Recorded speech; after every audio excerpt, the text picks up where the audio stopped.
Hello and welcome, Overwatch fans. We are here and we are live, the Indiana Esports Network, coming hot at ya. I'm FBI Tugboat, the man to my digital left, or right, I can never really get it right. Orbital, how are ya? I'm doing all right. I'm doing all right. To my digital right, it is, of course, you, and I appreciate the kind words. We are here. I'm very, very excited to get underway with another week as we head closer and closer towards those playoffs for IEN. It's a pretty big treat, I would say, especially for the high school groups and middle school, being able to play and kind of show your records as some of these squads are hoping to make it to that next level. Oh yes, absolutely. Absolutely. Here within the IEN, of course, everybody, all of these teams, going to have their focus on that postseason. Everybody getting in, but your seeding determined from the regular season performance, excuse me. So, yes, you get in, but if you get a really, really bad seed and you're facing against one of those top 1, 2, 3 seeds on in there, then you might only get one extra match into that postseason orbital. Let's talk about these two teams here on the day. We have Adams Central, those Flying Jets, sitting pretty at 3-2 right now, taking on Triton Central, those Tigers, 1-3 as of right now. Yep, gonna be trying to make their mark here, especially for Triton. One of the big things, especially when you're sitting at 1-3, I believe there's only about 2 or 3 weeks left in at least this portion of the season, so you really need all the wins at the end of the table. And honestly, in terms of schedule strength, this is probably one of the better matches you could have had. Now, yes, obviously Adams are already 3-2, meaning they're on the upper echelon, but they're in the middle of the pack, usually when you look at a 3-2 record. So for Triton, this is one of the better situations that you could be in if you are hoping to step up and make a little bit of a change to your regular season. So for Triton, I'm really hoping they can make it here in this BO5. Absolutely. It will be a best of 5. Like you said, their orbital will be going Busan, Havana, New Junk City, Runasapi. If we get there, then Hollywood to round out this best of 5. Now, we do have the 6 map. There are ties capable still, obviously, so we'll get a 6 map on in there if we need it. We almost certainly will not. I really hope I'm not cursing it right here, right? So, it's only happened a couple of times, me personally, within the Overwatch 2. Obviously, Overwatch 1 would happen decently frequently. I'm sure you probably had a similar experience. Yeah, it's very rare, and to kind of put into perspective, I would say Overwatch 2 and a lot of these hero shooters tend to be the only genre that actually have that issue come up. For that reason being, is you have maps like these escorts or these payloads or anything like that, that very specifically, if you go into almost double OT, you have the situation occur where the map ends in a tie. And what that entails is, if you're looking at the first round, it's a control map, you can't really tie there. If you're looking at the second, which is an escort, that's where you can tie. Same with the third. The reason that we mentioned it has to go to a 6 is usually by map 4 and 5 you already have it figured out. It's already done, you know, things have already been sorted out, which is why we say if we go to that 6, it's so interesting. It means the teams are so, I would say, either very heavy-handed in the maps that they understand and know how to play, or they're just that evenly compared between the two. So it's a very fun situation if we ever do reach there, albeit that 1 in 1,000 chance. Yes, very, very low chance, but good to prepare the people in that case, right? Let's talk a little bit about these rosters. Adams Central, we have Gamer Toad, Char Hunt, Very Optimal Sprout, and Crown. Big shout out to Mr. Murdoch and Brooks. That's the name that I got here on the sheet. The coaching staff, support staff here working with the high school at Adams Central. Take a look on the other side, Triton Central. It's Tigers 1-3. We have Frostbite, Kid of Top Chop. Gotta say, I love that name. Tony Boney, Spoon, Young Sheldon, and Break It Off. Big shout out to the support staff. That is Sanders, Jay Fleenor, and this is either SRO Burt's, meaning that the school resource officer is getting involved and providing their support, which is awesome, or it's just S. Roberts, which, as I was reading this out loud, is probably a little bit more likely. Either way, it's awesome to hear so many members of the schools are actually getting into it. As we said, this is a little bit more on the high school, middle school level, and to actually have the teachers, the resource officers, just about anyone really in on it and kind of helping this growth within the schools. One of my favorite things is actually I cast a match for a high school at one point, and the principal was actually on that support roster. It was just like, that's awesome. Well, that's weird. Why is the principal here? What is the principal doing here? And it was a very nice treat to see so many people there encouraging and fostering growth within esports itself. Yep. And on the comical side, I do have I do have to think that, like, if you have a regular like teacher as your coach, right, and you take an L, especially rough L, like, okay, if you have the principal as your coach, what kind of pressure is that upon the students? Before we hop into this one, we'll hop into it just a second. I want to give a big shout out to Zotac. Yes, we want to give a huge shout out to Zotac Gaming for supporting Scholastic Esports within the great state of Indiana. You can show your appreciation for Zotac Gaming by giving them a shout out over there on social media. Make sure to join the community on Discord if you so choose, and if you do, if you do give them a shout out, excuse me, be sure to use the hashtag powered by Zotac or Zotac USA when you post. Fantastic organization making competitions just like this one possible. Yeah, it's the whole reason that we're here, being able to provide this awesome commentary to you. It's the names that bring a broadcast to the front stage, so that's what we're very, very happy about. And you'll hear a couple other names behind it as well. We have some awesome sponsors, not just Zotac, but Zotac, of course. We want to highlight some of the amazing plays, so if you do see a really cool moment, if you see a team kill or anything like that, if you see this wipeout or anything like that, please go ahead and post it on the socials. Go ahead and also tag, if you can, Esports Indiana, because that's where we're here right now, broadcasting this awesome action. On to map number 1, though, we are set to go, and I'm wholly excited. As you said, it is a treat and a half to go to Busan, and we're going to the train station first. Yeah, you gotta check the schedule. Are you going to be late, Orbital? You got a bunch of stuff to do today. I'm always late. Dude, I'm always late.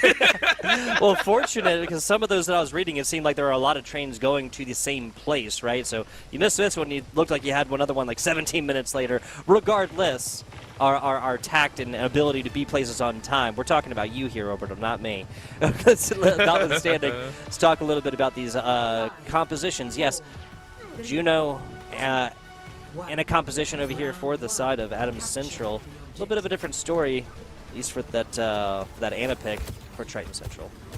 Yeah, Triton seemed to be going a little bit more stock standard, a bring the fight to us style instead, but that is the other side of it, as Adams went for a very individual composition. You take a look at the Soldier 76 as well as that Genji. These are all heroes that are more than willing to go off on their own and take wins, which is what we're immediately seeing here. Yeah, some serious distance capabilities here for the Adams Central Flying Jets. Obviously, plenty of sustain in the form of that deflect. Able to get out, able to climb walls like you just saw there for the Genji on very optimal. And honestly, Triton Central just kind of needs to get out of this one. That's a fantastic pick. They're still going to have the Juno on board, but speaking of longer range healing capabilities, no Ashe on board, and that's a long walk back from point, Orbital. Yep, these staggered blows are starting to really kind of rough up Triton, as they aren't really able to, I would say, recollect themselves for a massive team fight, which is what they kind of need right now. Spoon is trying their best right now with the Sojourn, but you can see here they're playing a little bit frontline. They're trying to step up to the battle, but you always have to be worried about a Genji that's looking for that flank angle. If the flank can get there, it's going to be dangerous. That's going to be enough. Okay, Char Hunt takes down this Sojourn, a huge source of damage for the Triton Central. Tigers here going to be negated. Bastion left by themselves. We know how this one goes. Unfortunately, just taking out the back. Yeah, this Genji, this is literally what they excel upon doing. Like, we were going to try and maybe get away from this one, but again, I mean, I'd hate to sound like a broken record, Orbital, but this feels like a get out and regroup situation, and has been for a couple of minutes for Triton. Yep, one of the big things is, as I said before, you got to keep track of where very optimal is, and it looks like you actually got a good snipe off right there with the Cassidy now in play for Spoon, but to me, that's really what you're looking for, and with ultimates online here, Adams are more than ready to say, it doesn't matter if you find us out, we will still take you out for Triton. This is going to be a difficult one to deal with overall. Cassidy out here. Get a little perspective of Gunny onto the Ashe, or onto the Ana, excuse me. It's a thankless job sometimes. Here comes the Nano Boost, finding a little bit of action. Slicing and dicing. Making mincemeat out of Will Clappin and Spoon. Looking for a little bit more on the backside, and runs out of ult, like literally as soon as they get there. You gotta turn around, you gotta help out your healers. Oh, it doesn't feel too good there, as Adams say. It doesn't matter if we have the ults or not, we are in control so far, and Adams are showing that there's a reason why they're currently 3-2. I have a feeling those 2 losses are very much in hand against the top dogs up there, because that was so controlled and clinical here for round 1. Really was. Flying Jets just put on cruise control and just kept on going. The dive capabilities between very optimal. and Char Hunt have been amazing, and Jarvis has been sitting in the back and providing coverage and providing that backline support onto Gunny and onto Sprout 999 whenever they do need it. Now this is a different story. This is a little bit more longer range offense, and there is a very interesting pick. Will Clappin onto this. Spoon, I'm not against it. It was Widow before that I was saying, hey, not super against. I mean, this second map doesn't have super long like sidelines, but Ash, Widowmaker, both of them can find value. Yeah, I mean, if you do the right thing and you're able to find those picks, it's huge, but of course you need a little bit extra to shut down Very Optimal, who once again starts things off with a bang. Sights is able to get a little bit of damage down, but that's only on the Soldier 76. Jarvis is to fall. Your backline, though, is in such a destructive position. Spoon on 11 HP, no healing to come through for you as Gunny takes out Frostbiter.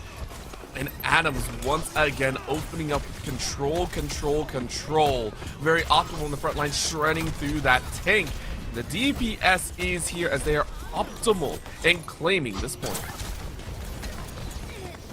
You had to assume there'd be a little bit of like pushback onto the Pharah, right?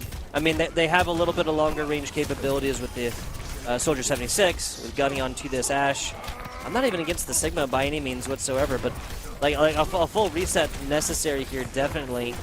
Seismic slams across the middle. There's going to be a lot of AoE damage. Here comes a little bit of support from that Juno, trying to get in the back line. And this Sigma is just trying to get damage off the front while this is going down. Otherwise, ultimates are not. It's going to be a lot of value. Yeah, just playing Jet Squad doing great.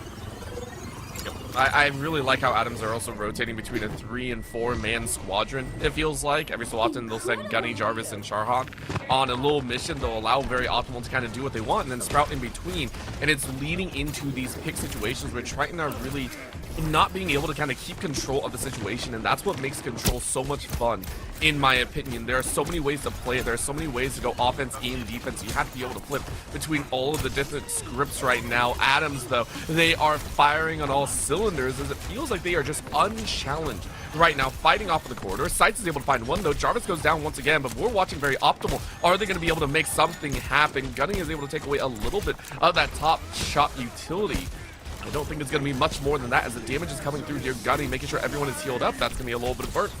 AoE not utilized here, but the sleep is enough. Out goes the dragon, though, as Very Optimal slices their way to a piece of heaven and sends them all to hell. Adams, Overwatch our city, has a team kill. There's the team kill. Assistance on the backside with that nano boost. I'm not 100% sure if they even really need it, but Jarvis fell early. Triton tried to push on it. That's the time for it, but you have to know that these ultimates are coming, and this is a really small chokehold. Just too good. Adams Central. Very Optimal is becoming the optimal player. And again, when we saw them kind of stuck inside of that wall, inside of that, I want to say corridor, you just kind of knew it was going to happen, right? Like, you just knew he was going to fly 2 with the first, a 3rd with the 2nd, and then just the destruction afterwards. It was so clean. It really was. Busan, especially that second map more so, really leans into the Genji comp, and especially once you take an Ana on the backside there. Well, we saw a little bit of Wu Yang, right? One of the newer characters on this other side, and that's actually kind of something I want to talk a little bit about Triton. It seemed like they really changed up their composition. Like, I'm never against counterpicking, and if something isn't working, then you change. But it kind of seemed like there were a half dozen switches there between the games where players were like, decently high up in Ultimate, and even beyond like just like Ultimate charge and the conversation to be had there. There's a little bit of like, okay, well we have this composition, okay, we tweak one part, but it didn't really seem like there was even like formal full team fights with which was saying, okay, this isn't working, instead of just, oh, we're getting staggered. Does that make sense? Absolutely, and it's actually something that we have to talk about a lot with these teams that are still trying to find their footing. It's not always an answer about, hey, there are so many heroes that we can use to counter so-and-so here. It's all about that balance between comfort and usability, and honestly, when you're swapping between all these heroes, it does kind of falter. At some point, you do have to kind of set your foot down and say, hey, it's not about the heroes, it's just how we're playing it. So I do agree with you. I think Triton did get a little bit over in their heads saying, hey, I need this, I need to use these heroes, hey, it didn't work, let's go ahead and try something else. But of course, that is also Control, and I wonder if for Control they were a little bit haphazard. Now they're on an escort map, they're onto this pace of play where it's a little bit easier to kind of be centralized in your composition and say, this is what we're going to run, this is all we need to do, and this is how we're going to play, whether it wins or not. Yeah, and thus far, the comfort plays I'm never against. Especially because it wasn't like, you know, nobody on the side of the Flying Jets fell, right? Jarvis falls late in that previous round, right, in Game 2 of Busan. They have an honest shot, but going through the chokehold that they did with the ultimates available on the other side is just really what shut it down. Probably the more competitive parts of these two games thus far. Triton coming out with a Bastion composition on attack. I love it. And this is like an old school style, but you pair it with the hit scan of Spoon, maybe you have a little bit better time actually landing the blows. However, Ooh. Sprout had other words. That was an immediate snipe on the Frostbiter who melted on the spot. The Sigma ain't gonna be able to do too much. Pinched against the wall as Charhant is taking yet more lives. Nicely done. So the purple mixed with very optimal gets that burn onto the Mercy. She can't get away. There was a take onto Sprout afterwards. At least, you know, paid for their crime somewhat. But yeah. Alari finding value at distance like that, just going to be fantastic. Healer, you know, finding value at distance like that. See how this continues to go for Triton's offense here. The good news is that this open area in the front is much smaller of a chokehold than they previously fought at, and there's a lot of avenues on the sides as well that they can choose to go across if they do get pushed just a little bit too much. Sight's gonna be pushing just a little bit too far into that one as a Sigma by themselves. Yeah, and I wonder if for the Sigma it might be a chance to hold on to your own because Charhant has easy access now to the back line. A huge slam decimates the front line and forces the rest of Triton back. I was about to say, and you called it out perfectly, that Sigma went way too far into the front lines and lost the rest of their team, which led to Adam's Overwatch being able to very easily access those damage dealers. I like this. I like this from Spoon. It was Sprout earlier with longer range damage capabilities. Now it's going to be Spoon trying to find a head and click upon it. An early pick onto a squishy. I mean, there's really only a couple of options on the other side. We'll see how this continues to go. Take a look at the ultimates here for a second. We have Adam Central.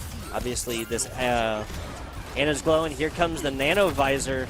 It's actually kind of pushed out and now partially negated. That's a big headshot on the other side, so they're going to get nothing for this Nano Visor.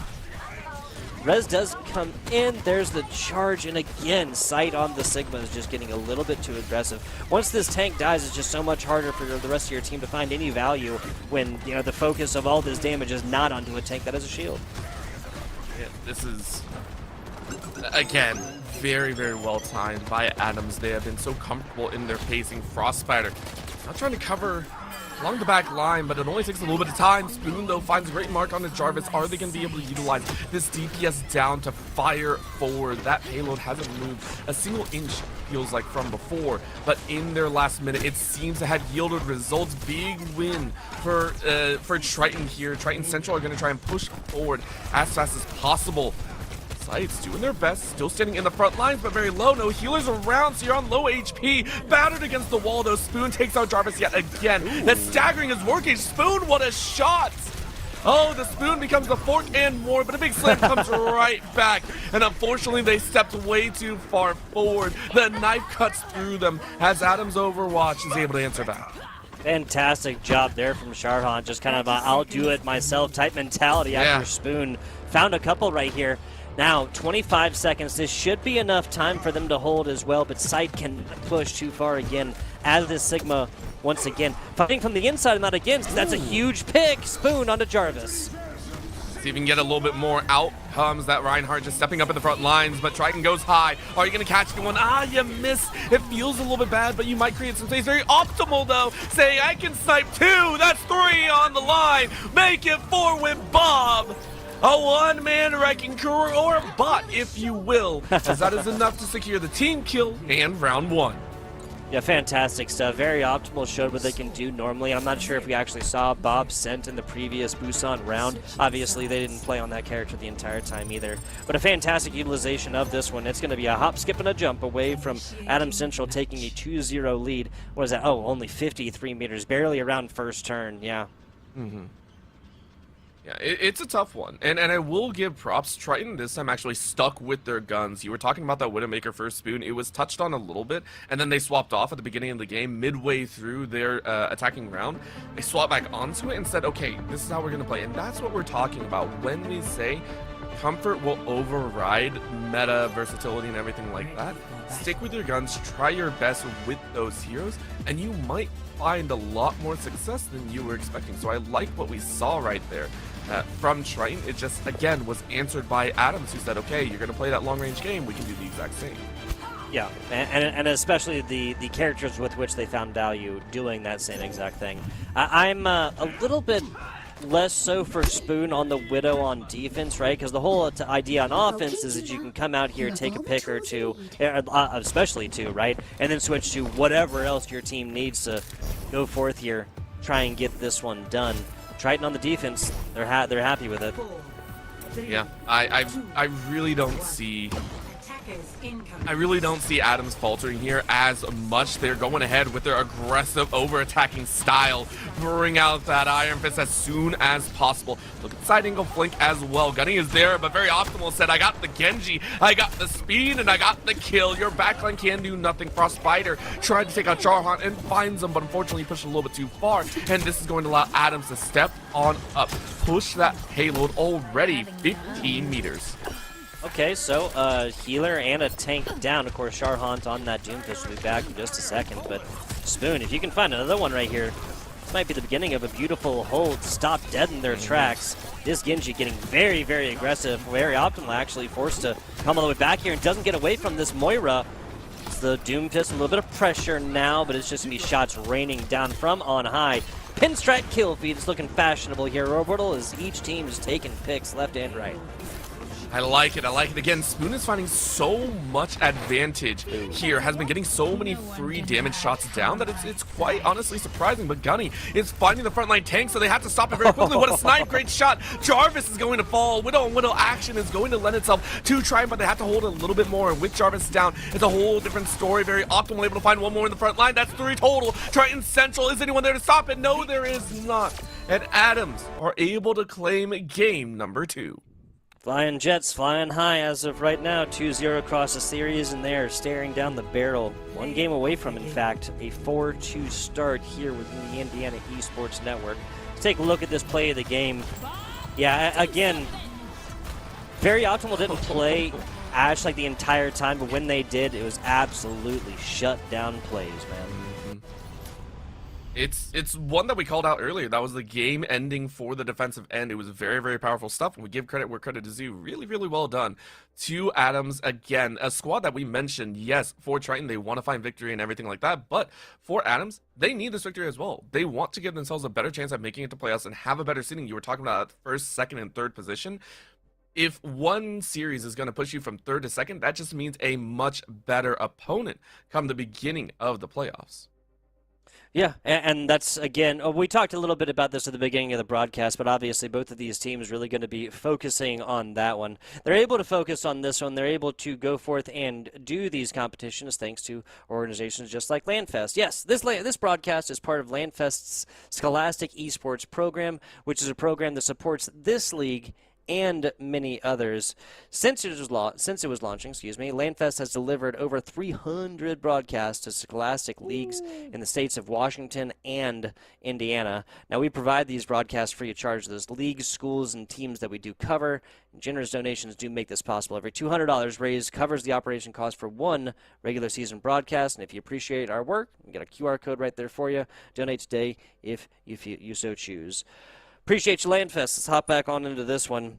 Things that the Triton Central Tigers need to do here, Orbital, to kind of stave off some of the mistakes that happened in the previous 2 maps that led to those L's.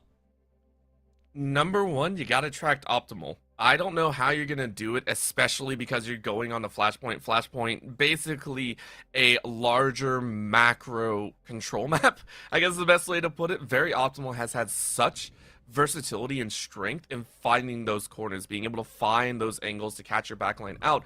I give credit where credit is due, though. Spoon had some amazing snipes. However, Widowmaker on Flashpoint is not exactly the best.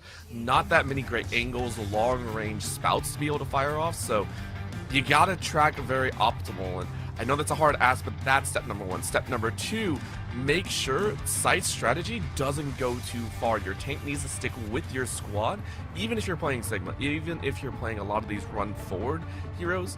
I think you need to stay with the team and provide a very comprehensive and together-esque team to kind of shut things down. The Zarya, I think, is actually a very nice part of that one.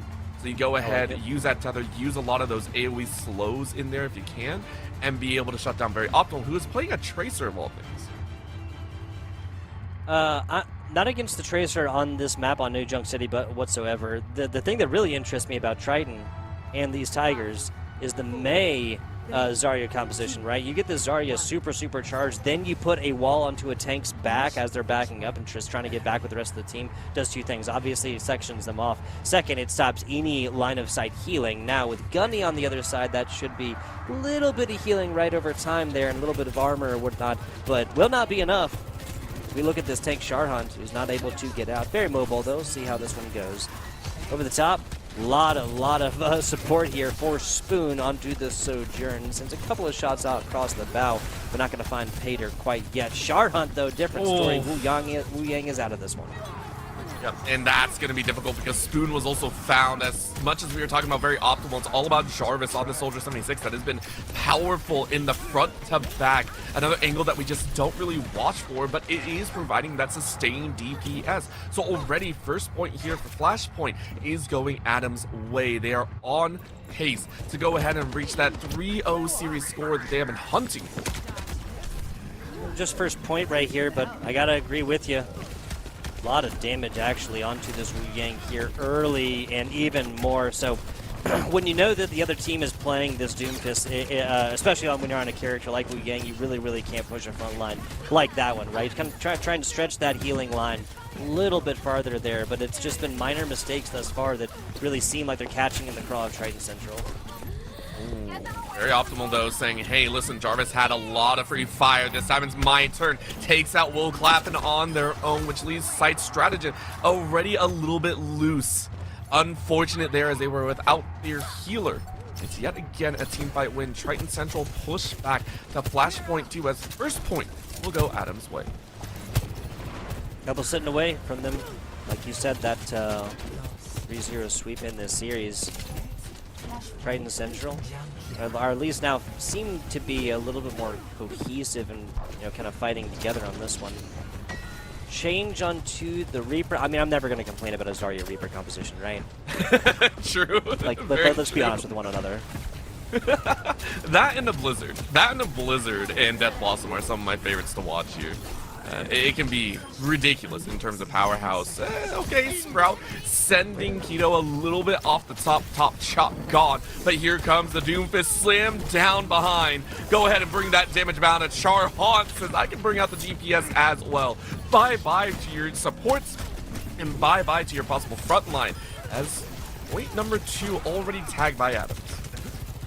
Spoon tried to stay a little bit too long at the party. They're actually going to let them get out, so fantastic job and another opportunity for this Triton squad to regroup. Sojourn ultimate available here. You boost that up with this Mercy. You're going to have a good time. I really liked the Reaper, but again, it kind of seemed like they went off the change early. There it comes. Ooh. Spoon assisted. Ooh. 2. Big Kid of Top Chop finds another. Let's get the TK. Let's get it in here. Looking for it. That's the first time that the Adams Central Flying Jets have all been sent back to think about their mistakes in the respawn room, Orbital. I mean, we did say Spoon was a big reason why that game number 2 looked close that we saw some of those skills come through, and Spoon has been gifted this opportunity. What a boost to the damage sources, and Adams, they got a little bit overconfident there. Now granted, they're still coming back with a lot of firepower, and let's see if they can turn it around. They already have 55%, out comes a little bit of healing, and Sprout immediately takes charge. Frostbiter is down, Jarvis lost their life, Lakito does as well. Unfortunately, that is your Bastion falling very, very quickly. We'll see if they can do it one more time. Adams going ahead and wrecking shop here as Charhaunt takes out the other tank of the battlefield, and Charhaunt takes 3 in a row. So go ahead and answer back. It will be point 2 turn over yet again. Yeah, so actually took a mild lead there. Triton did 66% over what was 0, but finding all of this with a single ultimate from Jarvis from that nano visor is all the value in the world, man. Seriously. Oh, and a stagger again here for Triton. This is Kid Atop Chop, who's 5% off their ultimate, Orbital. It hurts quite a bit, quite honestly. I'm watching this here as Triton are going to try and bust their way through the front doors, but Jarvis shuts that down once again. 1 point away for Adams right now. ACCS saying we got all the time in the world. They have been dominant so far in this series, and we have to hand it to them. They do it without having too many mistakes within their gameplay. Gotta agree with you. Spoon a little bit farther away from that nano visor, but we have a 1, 2, 3 ultimates glowing right now for Triton available onto this next one. Jarvis realizing that's a bad engagement. Comes back, health pack, let's move on along. Very optimal, getting absolutely swarmed right there for a minute. Actually has to use their dash to get out. No damage capabilities attached to it. Couple of ultimates available right here. Will this squad go for it? That's really the question. Gonna want to try and damage that, but yeah, dude, the Alari ult, the Doomfist ultimate, and we have a little bit of a Genji ultimate on the backside for a little bit of flavor. Crazy stuff. Crazy. Look at that. What, 350 or so on the extra healing. I want to be that Genji pulling blade. You know what we call that in the industry, Tugboat? We call that a wombo combo. That is what it deserves to be called. Adams threw down the absolute hammer, and we're able to make a mark here. Triton, of course, recognizing that, hey, they already expended all their ultimates. Maybe we have a chance to fight back. We do have Will that can hold out, but there's the stun. Char shuts that one down as well. This is the door opening every so often and then shutting straight in their face. Adams is rocking out here as they take yet another battle won, and with 25% left, I don't think they're going to be stopped. I mean, they have time to touch. They have the Mercy that could technically, get in there in just a touch. I mean, unlimited sprint for the Soldier 76 has been used for less fruitful things. That's just brutal, bro. If you're gonna do it, you gotta do it with ultimates. Trying to decide a spot, and honestly, doesn't really need to. Nobody actually touching here, unfortunately, for Triton Central. It'll be a whimper, not a bang. 3-0 for Adam Central. And they did so well, and again, for Triton Central, we saw the step-ups every so often, and notably so, Spoon earning a play of the game here. We saw this night, we saw this team kill, and these shots ring so true. We saw the opportunity in there, but overall, Adams Central was too dang strong at the end of the day. Well played to the squad that moves on to 4-2. Yeah, gotta say so. And on the other side here for these Tigers is not the end of the season by any means. 1-4, and there's still a couple of matches here. So while that means you take those, now you're going to be ending out at either 3-4. Or yeah, so, excuse me. So what that means is you'll be ending out at like 3-4 or 4-4 if we go a full 8 weeks and two more matches, right? So not the end of the season by any means. And again, everybody makes it in the postseason just determines seeding. You really don't want to be one of those bottom seeded teams though that comes out here and is forced to play, number 1 seed, number 2 seed, or even number 3 seed in your first match. A big shout out to Adams Central. I think a lot of this came off the back of this Doomfist on was it Char Hunt just bisectioning this composition every single time. Once they come across the middle, all the backline pays attention to it, in the front line just a little bit different story. And if there wasn't at least one of the healers in that front half that got bisectioned, then it kind of seemed just like every single time it was just a slow burn. Not just that, it was also very optimal playing up to their name. In the game number 1 and game number 3, I think they really did excel whenever it was an offensive push. Very willing to dive into the back line, and losing your opponent really is what you're looking at. Losing the tail that the opponent places on you and being able to get those awesome flanks off. At one point, we actually saw them run out of ultimate and then just said, it's okay, I still got the kills in there. That's a very optimal Genji way of playing, in my opinion. No pun intended, of course. I think it was a well-rounded team that came together at the right time to take this series. Whenever you have a player that is able to go off by themselves, find value, and then get out as often as we saw the Genji play here today was, you're never going to be upset about that, right? Obviously, the game is about getting on point, taking the point, moving the point, taking points, off the King of the Hill, control, whatever you want to call it, type game modes. But when you're able to go off and just eliminate the other team in such a fashion, right? It's never going to bode poorly for you. Even if you're going out and you're just getting one pick every single time and dying, forcing this as a 4v4 where we have 2 healers, you guys don't. That's math and that even FBI Tugboat can do.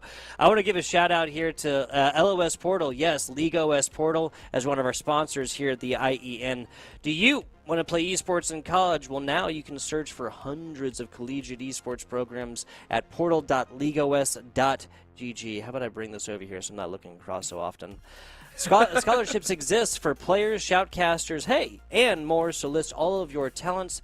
We have verified collegiate coaches that are searching the LOS portal right now to find various prospects and players. IEN students, you can sign in to manage your prospect profile where all of your stats automatically update match over match.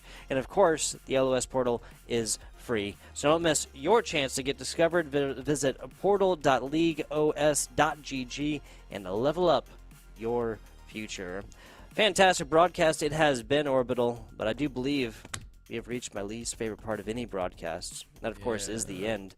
Do you have anything else for the good people about this previous match, about the games we watched, players, teams, anything else? No, it's just all about that comfort. And again, for all the teams that are currently playing, continue to improve. There's always another match in the future, and as long as you take something away from the match, you are doing something right. Yep. Whether it be improvement tips, confidence, or just plain warming up the fingers, it is up to you to decide what you can get from the match. And as long as you walk away with your head held high, I think you win at the end of the day. Very true. Very true. There are not winners and losers here at the IEN. There are winners and there are learners. That's what we always like to say, Orbital. I also want to give a huge shout out to Jaden, Connie, and Taylor. That's Mo out there producing away, making our jobs as casters that much easier. We very much appreciate it. That's going to be about it from me. That's going to be about it from Orbital. Appreciate you guys for watching.